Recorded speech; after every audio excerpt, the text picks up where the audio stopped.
ಎಲ್ರಿಗೂ ನಮಸ್ಕಾರ. ನಾವು ಉಪ್ಪುಂದದಲ್ಲಿ ಅಮ್ಮನವರ ತೊಪ್ಪಲು ಅಂತೇಳಿ ಹೇಳಿ ಒಂದು ಹೆಸರು ಕೇಳ್ತೇವೆ.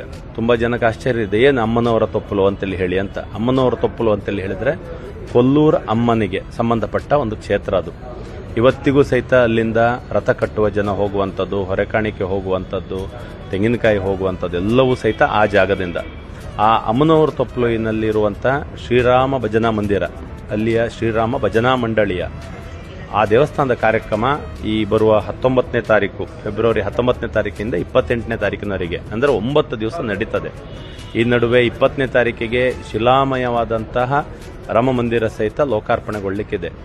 ಅಖಂಡ ಭಜನಾ ಸಪ್ತಾಹ ಅನ್ನುವಂಥದ್ದು 7 ವರ್ಷಕ್ಕೊಂದ್ಸತಿ ನಡೆಯುವಂಥದ್ದು, ಅದು ಸಹಿತ ನಡ್ಕೊಂಡು ಬರ್ತಾ ಇದೆ. ಇದೆಲ್ಲ ಕಾರ್ಯಕ್ರಮ ಅನ್ನುವಂಥದ್ದು ಈ 9 ದಿನದ ಕಾರ್ಯಕ್ರಮ ನಡೀಲಿಕ್ಕಿದೆ. ಪ್ರತಿದಿನ ಅನ್ನ ಸಂತರ್ಪಣೆ ಇರ್ತದೆ, ಭಜನಾ ಸಪ್ತಾಹ ಇರ್ತದೆ. ತಾವೆಲ್ಲರೂ ಸಹಿತ ಈ ಕಾರ್ಯಕ್ರಮಕ್ಕೆ, ಅಮ್ಮನವರ ತೊಪ್ಪಲಿನ ರಾಮ ಮಂದಿರದ ಈ ಕಾರ್ಯಕ್ರಮಕ್ಕೆ ತಾವೆಲ್ಲರೂ ಬರಬೇಕು, ದೇವರ ಆಶೀರ್ವಾದಕ್ಕೆ ಪಾತ್ರರಾಗಬೇಕು ಅಂತೇಳಿ ಹೇಳಿ ಈ ಮೂಲಕ ತಮ್ಮೆಲ್ಲರಿಗೂ ಕೇಳ್ಕೊಳ್ತೇನೆ.